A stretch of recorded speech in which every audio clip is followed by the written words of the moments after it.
The United Nations just did something historic. 123 countries voted to declare the transatlantic slave trade the gravest crime against humanity. The resolution, put forward by the president of Ghana, called for a formal apology from the nations that profited from slavery. It called for reparations. It called for the return of stolen cultural items. And it called for the world to finally face what was done to African people. 123 countries voted yes. 3 countries voted no. One of them was the United States of America.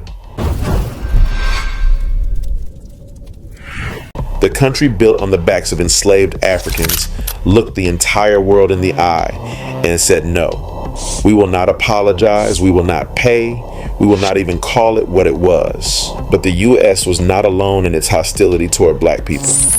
And today, I'm going to show you the 3 countries on this planet that have done the most damage to black lives, not just historically, but right now, today, in 2026. And the evidence is so overwhelming that by the end of this video, you will understand why that UN vote went exactly the way it did. I have started a WhatsApp channel where I share the stories YouTube buries. The link is in the pinned comment. Join now because this is the video they do not want going viral. Country number 1, the United States built on us, then voted against us. 123 countries voted to call the slave trade the gravest crime against humanity. The United States voted no. The American ambassador to the United Nations said, and I'm paraphrasing, that calling slavery the gravest crime would create a hierarchy of crimes against humanity. As if enslavement, which involved murder, rape, torture, family separation, and the theft of an entire people's labor for 300 years, isn't already at the top of that hierarchy by any honest measure. But the ambassador said something else that was even more revealing. He said the United States strongly objects to the use of historical wrongs as leverage to reallocate modern resources to people who are distantly related to the historical victims. Distantly related. As if the descendants of enslaved Africans are some far-off, disconnected group. As if there aren't tens of millions of black Americans alive right now whose great-grandparents were born into slavery. As if the wealth gap, the incarceration rate, the maternal mortality rate, the educational funding disparity, and every other measurable inequality in America isn't a direct, traceable, documented consequence of exactly the crime the resolution was addressing. The United States was built by enslaved labor. The White House was built by enslaved labor. Wall Street began as a slave market. The cotton that fueled the Industrial Revolution was picked by enslaved hands. And when those people were finally freed, the country didn't rebuild with them. It built around them. Jim Crow, redlining, mass incarceration, the war on drugs, which Nixon's own advisor admitted was designed to destroy black communities.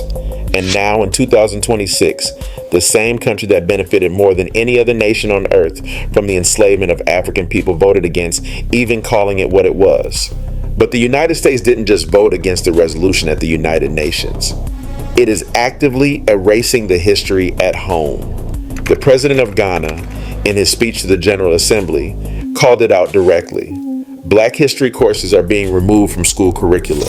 Books about slavery are being banned. Museums are being defunded. Diversity, equity, and inclusion programs have been dismantled. The Save America Act, the voter suppression bill moving through Congress right now, disproportionately targets black voters. The country that owes its existence to enslaved African labor is not just refusing to apologize, it is trying to make sure the next generation never learns what happened. Country number 2, Israel. Rescued black Jews, then treated them as second class. Israel did not vote against the UN resolution. It abstained. But what Israel does to its own black citizens tells a story that no abstention can cover up. There are about 170,000 Ethiopian Jews living in Israel today. Their connection to Judaism stretches back over 2,000 years. In the 1980s and the 1990s, Israel launched dramatic operations, Operation Moses and Operation Solomon, to airlift Ethiopian Jews out of Africa. It was presented to the world as a rescue mission, a Jewish homeland bringing its lost people home. What happened after they arrived was the opposite of rescue. Ethiopian Jews were told their Judaism was not good enough. Their religious leaders were informed that their ordinations were not valid. Community members were required to undergo symbolic conversion rituals, essentially being told that the faith they had practiced for millennia was insufficient for Israel's standards. Then came the birth control scandal. Ethiopian Jewish women were given long-acting contraceptive injections, in some cases without full informed consent. The birth rate among Ethiopian Jews dropped by 50% over a decade. A nation built on the promise of never again was suppressing the reproduction of its black citizens. Ethiopian Israelis earn 29% less than the general population. They are overrepresented in the poorest neighborhoods and underrepresented in universities. Police brutality against the community has sparked multiple waves of protest. And during the current war with Iran, Ethiopian Jewish families were spat on while trying to enter a bomb shelter during an Iranian missile attack. The country markets itself as the only democracy in the Middle East. But that democracy does not extend equally to its black citizens. Ethiopian soldiers serve in the IDF. They fight and die for Israel. And one soldier, during a protest against police violence, captured the feeling of the entire community in one sentence: "We fight all these wars, but this is the real war." Israel rescued black Jews from Africa, then built a system that treats them as permanent outsiders in their own promised land. If this is hitting different, join our WhatsApp channel. I go deeper on stories like this. The link is in the pinned comment. Tap it now. Country number 3, Argentina. The country that erased its black population. Argentina might be the most chilling case of all, because Argentina did not just oppress its black population, it erased them. In the late 1700s, black people made up nearly 50% of the population in some Argentine provinces. In Buenos Aires alone, between 30 and 40% of the population was black. Argentina was a deeply African nation. Today, the country reports that less than 1% of its population is of African descent. Former President Carlos Menem once declared that in Argentina, black people do not exist and that it was a Brazilian problem. So what happened to the millions of black Argentines who were there? The answer is one of the most systematic campaigns of racial elimination in modern history. Domingo Faustino Sarmiento, Argentina's president from 1868 to 1874, orchestrated what historians have called a covert genocide against the Afro-Argentine population. He was an unapologetic white supremacist who advocated for European racial purity and wrote openly about the problem of black populations in the Americas. His methods were calculated and deadly. He forced black communities into segregated neighborhoods with no functioning infrastructure and no health care. When cholera and yellow fever epidemics swept through those neighborhoods, the death rates were catastrophic and entirely preventable. He conscripted thousands of black men into the Paraguayan War, a conflict the government knew would produce massive casualties. He sent them to die on purpose. He imprisoned Afro-Argentines for trivial or fabricated offenses. And he flooded the country with European immigrants, over 6 million from 1857 to 1940, specifically to dilute and replace the black population through forced intermarriage and demographic engineering. By 1875, the black population had been so devastated that the government simply stopped counting them in the national census. They did not decline naturally. They were eliminated by policy, and then they were erased from the national memory. A journalist wrote in 1905 that the race was losing its original color in the mixture, turning gray, dissolving, becoming clear, and African tree producing white flowers. That was written as a celebration and as proof that the whitening project had succeeded.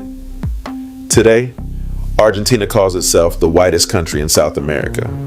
Buenos Aires is called the Paris of Latin America. And the tango, Argentina's most famous cultural export, has been completely stripped of its African roots, despite the fact that its origins trace directly back to the Kingdom of Congo. The erasure was so complete that many modern Argentines genuinely believe their country never participated in the slave trade. They believe there were never black people in Argentina. That is not ignorance. That is the final stage of a genocide that succeeded, when even the memory of the victims is destroyed. 3 countries, 3 strategies, same result. The United States enslaved millions, built its wealth on their labor, then voted against even calling it a crime, while actively erasing the history from its schools and suppressing the political power of black descendants through voter suppression. Israel airlifted black Jews as a public relations triumph, then marginalized them through economic exclusion, religious delegitimization, reproductive suppression, and police violence, while asking them to fight and die in its wars. Argentina enslaved hundreds of thousands of Africans, then engineered their physical and demographic elimination through war, disease, segregation, and mass European immigration, then erased them from the census, the culture, and the national memory entirely. Erased. 3 different methods: enslavement and denial, rescue and rejection, genocide and erasure. But the outcome is identical. Black people used, exploited, and discarded. And when 123 countries stood up at the United Nations and said this was the gravest crime against humanity, the country that profited the most voted no. The country that claimed to rescue black Jews abstained. And the country that erased its black population was not even part of the conversation anymore, because there's almost nobody left to speak for. The UN General Assembly declared the slave trade the gravest crime against humanity. 123 countries agreed, 3 said no, 52 abstained, and the nations with the most to answer for, the ones that built their wealth, their power, and their national identity on the backs of black people, either voted against it, stayed silent, or pretended they had nothing to do with it. But the resolution passed, and that matters, because for the first time in history, the world on the record in a formal vote acknowledged what was done, not as a footnote, not as an unfortunate chapter, as the gravest crime against humanity. The president of Ghana called for reparations, not money paid to governments, but funds directed toward correcting the imbalances that slavery created. Education, economic empowerment, the tools to rebuild what was stolen, and the nations that stole the most said no. Remember that. Remember who voted yes. Remember who voted no, and remember who did not even bother to show up. Share this video with everyone. Send it to someone who thinks slavery is ancient history. Send it to someone who thinks the world has moved on, because 123 countries just said it has not. And the 3 that disagreed told you everything you need to know about where black people stand in their eyes. Subscribe, hit like, drop a comment, and tell me, which country's treatment of black people shocked you the most? I want to hear from you. I'll see you in the next one.